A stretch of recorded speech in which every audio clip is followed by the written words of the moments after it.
Le travail de titan nécessaire à la création de ces tombeaux, imposants et magnifiques, taillés dans la roche tendre, laisse complètement béat.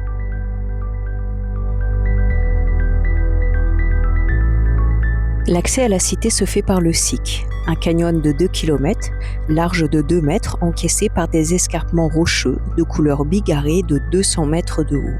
La roche offre des déclinaisons de couleurs chatoyantes, allant du jaune au violet, en passant par le rose, le rouge et le rouille, renforcées par l'intensité de la lumière réfléchie par les grains de quartz.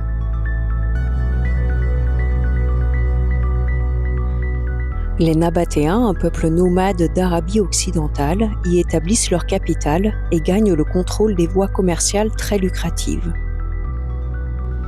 Reliant l'Égypte à la Syrie, l'Arabie du Sud à la Méditerranée, les caravanes étaient chargées principalement de produits de luxe. Épices et soie en provenance d'Inde, ivoire en provenance d'Afrique, perles de la mer Rouge, turquoise du Sinaï et encens de l'Oman. Ce site est incroyable, il est magnifique, il est grandiose.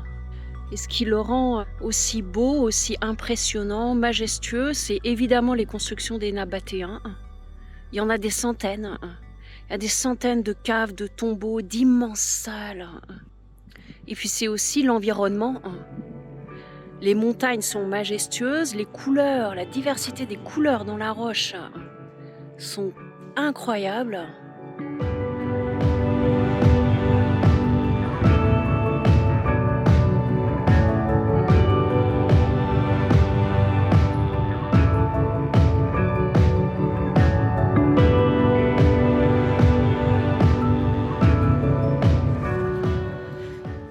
Alors donc c'est les Nabatéens qui ont construit la cité. Après il y a eu les Romains, après il y a eu les Byzantins, et puis bien plus tard il y a eu les Bédouins qui ont pendant de nombreuses années gardé jalousement ce trésor en interdisant strictement l'entrée à tout étranger. Et puis en 1853-1863, c'est un Suisse qui a réussi à rentrer. Quand il en est sorti, il a fait des croquis. Il y a eu de plus en plus d'explorateurs à venir jusqu'à ce que le site soit classé patrimoine de l'UNESCO. Et les Bédouins ont été chassés du site pour le rendre touristique. Aujourd'hui, il y en a encore quelques-uns qui vendent des bricoles sur le bord de la route, qui proposent taxi donkeys et parfois avec le free Wi-Fi donkeys et l'air conditionné. Et malheureusement, l'argent pour le droit d'entrée ici, qui est quand même relativement élevé, ne leur revient pas. Ça revient à l'État, mais ça ne revient pas aux gens qui sont ici.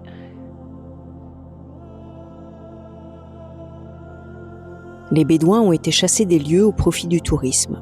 L'entrée est onéreuse, mais pourtant l'argent n'est pas redistribué aux locaux.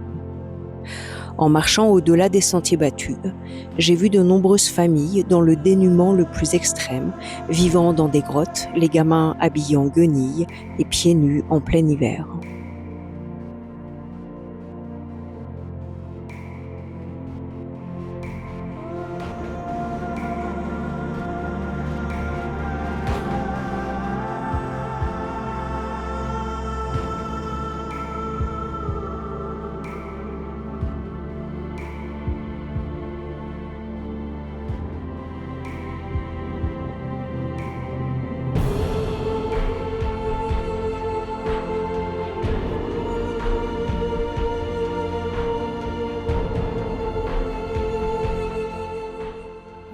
Une grande pièce. C'est immense, ça fait plusieurs mètres de haut, ça fait peut-être 10 mètres de haut. C'est incroyable d'avoir creusé des trucs pareils. C'est tellement haut de plafond. Pendant 3 jours, je sillonne la cité de plus de 7000 m² en long, en large et en travers. Il fait froid et venteux. Je pars le matin avec des thermos et une soupe chaude. À raison de 18 à 20 km par jour, je suis loin d'avoir tout vu. Chaque kilomètre parcouru m'enchante et me fascine. Alors, qu'est-ce qu'on va encore avoir au bout du chemin ? Une vue canon sur le désert. Chaque journée, je termine groggy par le froid et la fatigue, ébloui autant que sonné par tant de merveilles. Je suis littéralement pétrie par Petra. Ça me fait l'effet de shoots d'énergie puissants qui me traversent, me transpercent. Un peu azimuté, je m'endors emmitouflée dans couette, bonnet, chaussettes, prête à repartir pour une autre journée d'exploration de cette cité sortie du fond des âges. C'est immense. Et dire que ça a plus de 2000 ans. Et c'est toujours debout.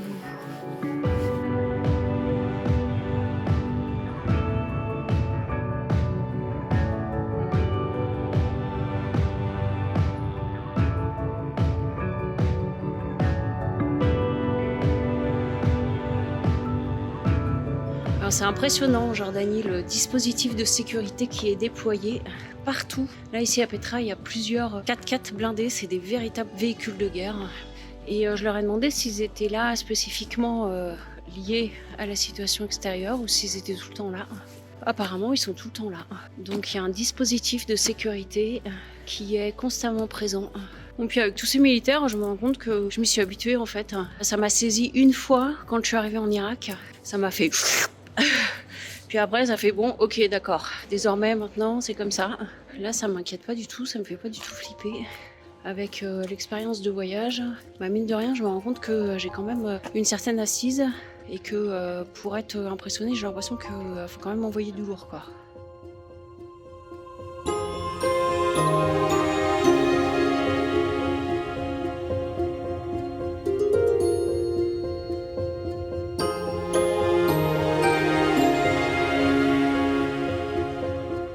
Alors ceci dit, je suis persuadée qu'il n'y a pas besoin d'avoir déjà beaucoup voyagé pour faire ce que j'ai fait jusqu'à présent.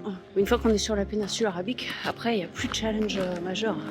Donc pour celles qui auraient des envies de voyage sur la péninsule arabique, c'est vraiment un endroit que je recommande, même pour quelqu'un qui n'aurait pas beaucoup voyagé. C'était mon anniversaire il y a quelques jours et je me disais... Passer les 45, c'est le moment idéal pour voyager. Parce qu'on commence à être un peu vieille, donc on est beaucoup moins l'objet de convoitise. Et moi, je vois vraiment beaucoup la différence par rapport à quand je suis partie à vélo. J'avais la trentaine. Et puis maintenant, je suis invisible. Ce qui est très pratique et très confortable. Donc, mesdames, si vous avez plus de 45 ou même plus de 50 et qu'une part de vous se dit que peut-être vous êtes trop vieille pour partir, et ben en fait, c'est le moment idéal pour partir en voyage. Il y a quand même un autre point qui est important, c'est que si vous êtes pétri de peur de vous faire agresser, de vous faire embêter, que vous ayez 25, 35, 45, 55, 65 ans, il y a des chances que ça arrive. Il faut être hyper clair dans son énergie, dans sa vibration, dans ses pensées, pour avoir une assise, pour avoir confiance que on ne dégage pas ça et que donc on ne va pas se faire embêter et que en fait, il n'y a aucune porte ouverte à ça. Pour moi, aujourd'hui, ça, c'est beaucoup plus gérable que ça ne l'a été. C'est du boulot sur soi. Moi, ça m'a demandé quand même vachement de travail. Et ça commence par du travail de résilience et de résolution des traumas. Qu'il puisse y avoir quelque chose à l'intérieur de soi qui soit hyper sécure et très tranquille avec ça et qui sait que ça, c'est pas une option.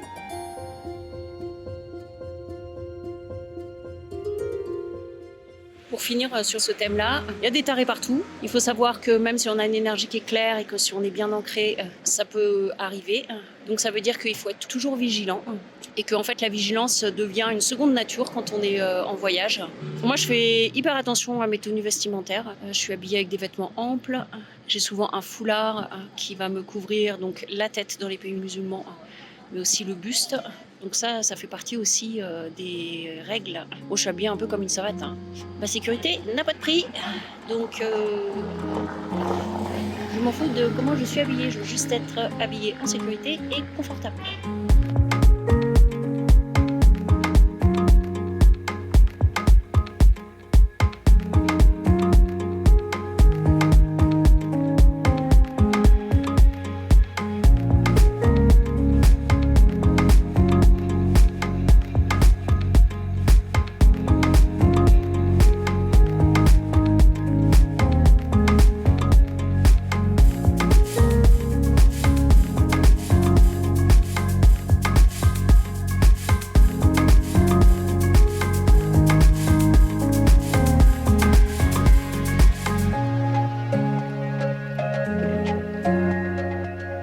le monsieur il m'a apporté un thé. Je l'ai vu arriver, je me demandais ce qu'il faisait. Je pensais qu'il apportait le thé au monsieur d'à côté, au berger. Et en fait, c'était pour moi.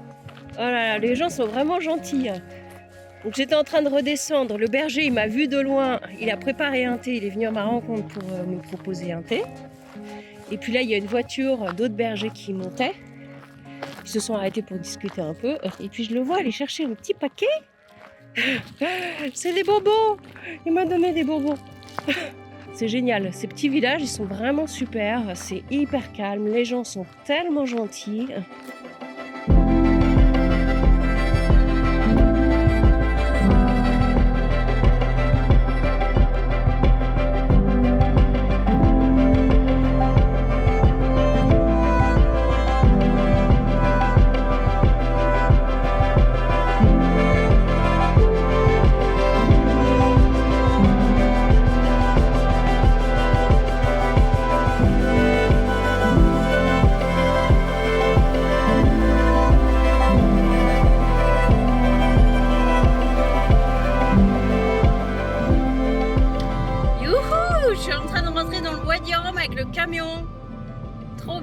Juste à temps parce que mon Jordan Pass est valable 15 jours et je suis au 15e jour. Et hier, il y a un bédouin qui est passé me voir, il a un camp là-bas. Il m'a dit bah, tu peux rester, tu peux camper sur le camp, avoir une douche chaude. Ils sont malins, hein, ils savent hein, quand on voyage en camion, surtout dans des petits camions comme ça, comment nous appâter avec une douche chaude.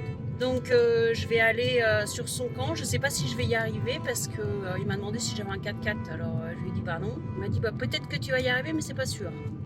Donc je vais voir et puis je vais rester là-bas et puis je pense que je vais prendre ses services parce que de toute façon il y a des choses que je veux faire dans le Wadi Rum et qui sont pas accessibles avec le camion et c'est loin, c'est hyper loin, on peut pas y aller à pied quoi. Donc je vais être garée chez lui et puis je vais le faire bosser. Voilà donc là c'est la fin de la route goudronnée donc on va voir. Hein.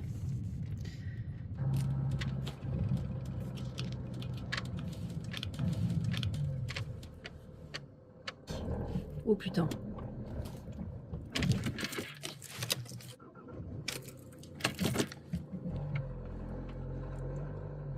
Ah putain.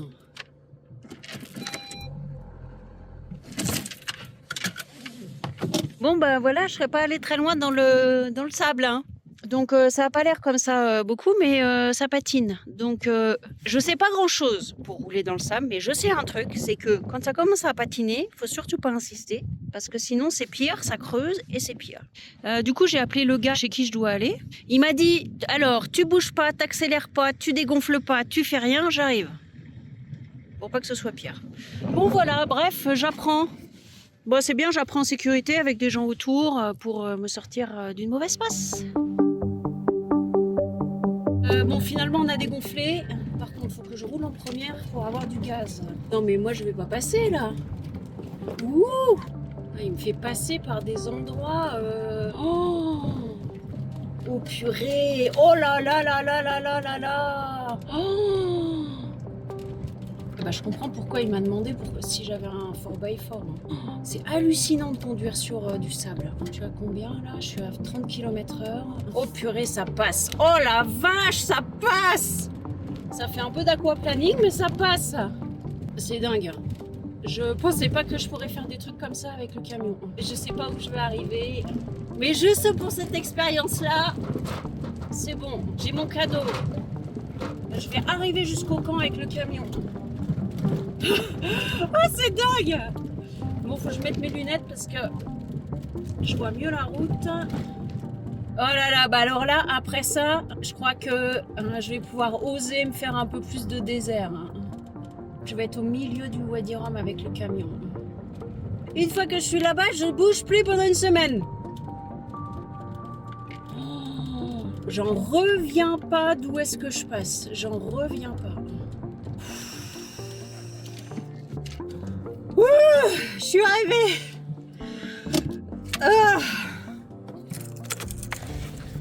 Eh ben dis donc.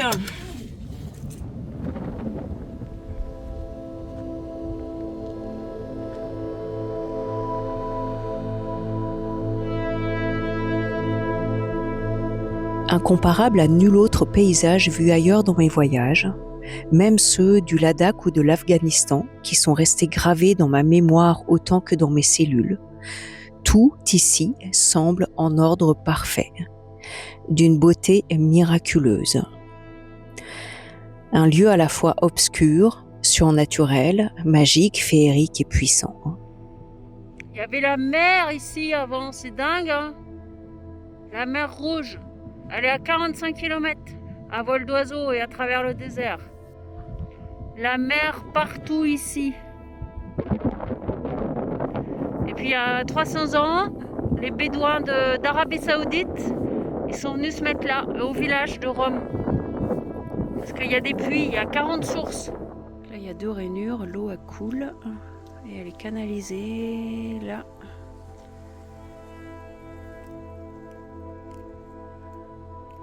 Et sous la grande surface, là, c'est plein d'eau.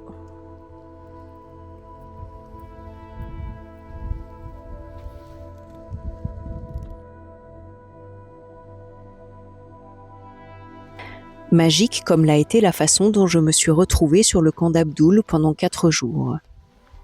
J'ai le sentiment que beaucoup de rencontres dans mon voyage sont en fait des rendez-vous. En bivouac la veille sur une piste isolée empruntée par personne ou presque, ce rendez-vous d'âme a été divinement orchestré.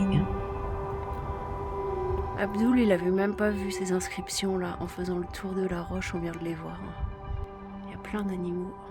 So this is Arabic or is No, before Arabic? before. The beginning of Arabic language was without dot. Okay, but this one is Arabic. This is like, yes, but old. Yes.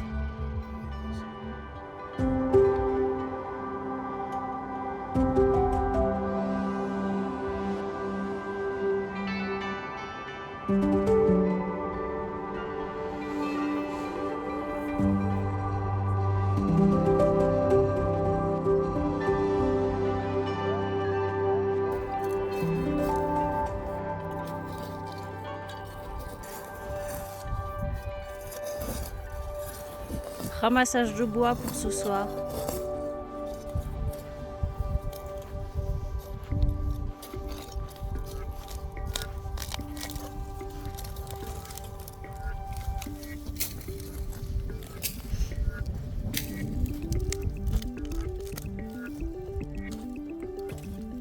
Et voilà, petit tas de bois. Après on les tape contre le sol pour enlever les plus petites branches pour garder que les grosses. Donc le chemin il est en bas, donc on va faire une livraison par parachute de bois. Wouh! Bon alors là on a la méthode un peu plus rapide pour aller chercher les racines. Et voilà!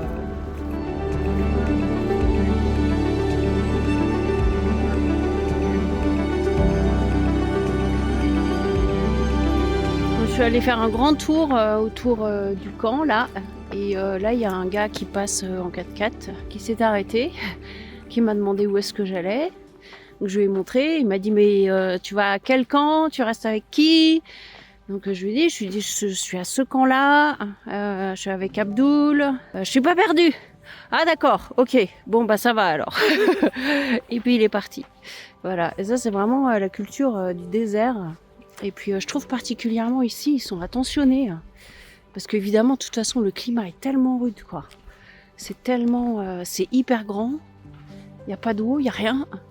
Donc le premier truc quand on croise quelqu'un qui est tout seul au milieu de nulle part, c'est lui demander s'il n'est pas perdu et puis s'il a de l'eau. Alors dans le nord de la Jordanie, les Jordaniens sont des gens qui viennent de la Palestine, qui ont migré en Jordanie, enfin, qui ont fui la Palestine dans les années 50-60 avec les conflits. Et puis dans le sud, là, Petra, Wadi Rum, ce sont des Bédouins qui viennent de l'Arabie Saoudite et qui se sont établis ici il y a à peu près 300 ans.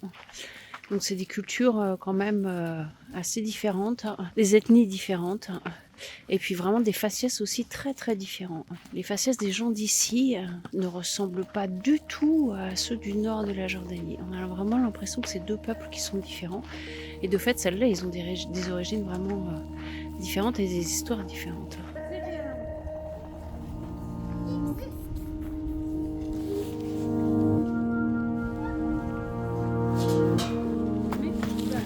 served. And what is it?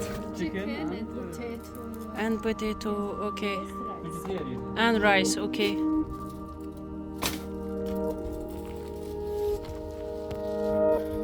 في قصدير هذا جيب السحر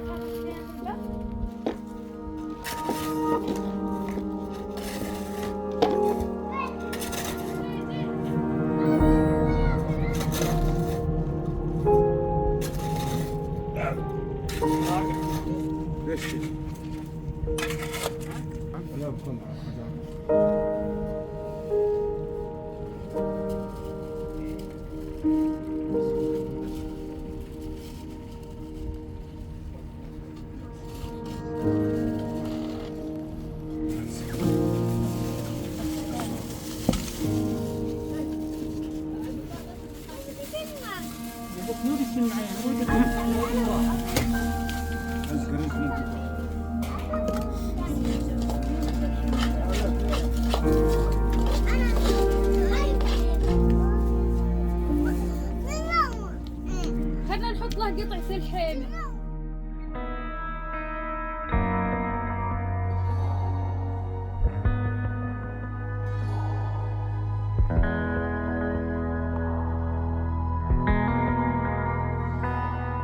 Le Wadi Rum offre une variété géologique exceptionnelle et unique. Dunes, canyons, vallées, où s'engouffre le vent qui poursuit l'œuvre de l'eau il y a des millions d'années. Il est fréquemment le décor de films, dont Planète Rouge, Seul sur Mars ou récemment Dune. Ce n'est pas juste le désert somptueux, ni les formes rocheuses remarquables, ni le changement de couleur au coucher du soleil, ni la couleur du sable fait de minuscules grains rouges mêlés au blanc, ni même la profondeur du silence qui me bouleverse. C'est tout ça plus autre chose qui s'impose à moi et m'émeut. Une force étrange qui m'aimante, m'arrête et me ramène à l'essentiel. Un quelque chose d'invisible, d'indicible, poignant, saisissant, profondément vibrant. Seulement quelques heures après mon arrivée, j'ai dit à Abdul, ici, pas besoin d'aller à l'église, au temple ou à la mosquée. Au Wadi Rum, on a accès direct à Dieu.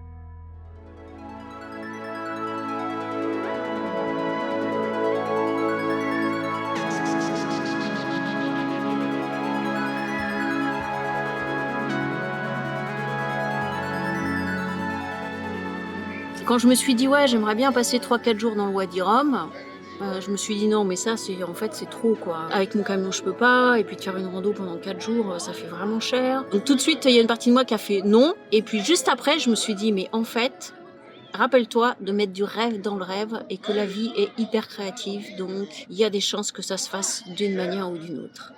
Et voilà, ça c'est fait. Et j'ai passé une semaine absolument incroyable. J'ai beaucoup de gratitude pour ça. C'est dingue.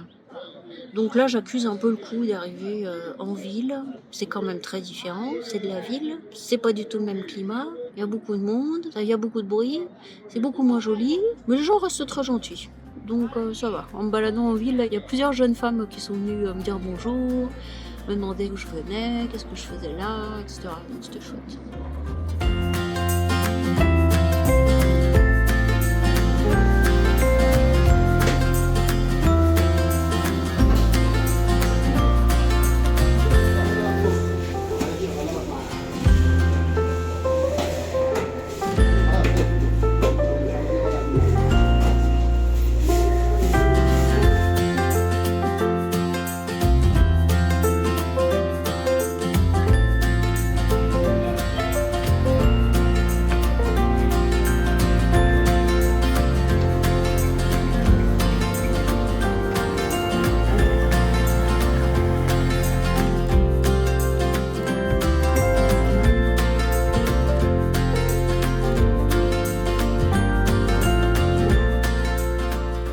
Je suis allée faire des petites courses. Wurst. Donc ça, c'est des sortes de fromages un peu pimentés. C'est hyper bon. J'ai fait un ravitaillement de fruits et de légumes parce que la dernière fois, ce que j'avais pris était hyper bon. Et puis j'ai pris ces petites choses-là. Je pense que je vais me régaler.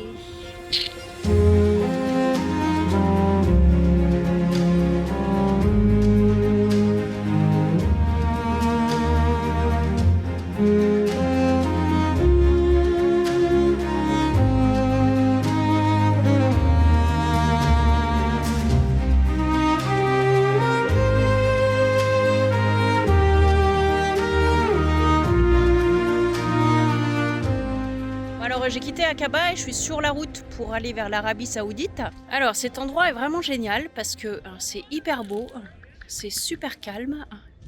Et puis en plus le gros luxe, c'est que tout au fond là-bas, dans un bâtiment blanc, il y a des toilettes avec de l'eau. Alors c'est délabré mais c'est propre. Il y a des portes qui ferment pas mais il y a des portes. Donc du coup j'ai pu prendre une douche. Bon, à l'eau froide, mais c'était très bien. Et puis comme il y a de l'eau, j'ai pu en profiter pour faire de la lessive et notamment nettoyer des choses que j'avais besoin de nettoyer depuis longtemps. J'ai pu faire du lavage à sec, donc mettre au soleil et au vent, couette, oreiller, couverture et compagnie, parce que ici, sur la péninsule arabique et en particulier en Jordanie, il y a des gros problèmes de ravitaillement d'eau, donc c'est vraiment pas facile de trouver de l'eau, ne serait-ce que de l'eau à boire. Donc faire les lessives, laver des trucs, c'est quasiment impossible. Et en plus, quand on lave des choses comme ça, il faut quand même que ça sèche rapidement, parce que si ça prend 3 jours pour sécher, après ça finit par sentir mauvais. Et là, il y a toutes les conditions réunies, du soleil, du vent, de l'eau, un endroit calme. Et en plus, il y a même Internet, donc je peux travailler.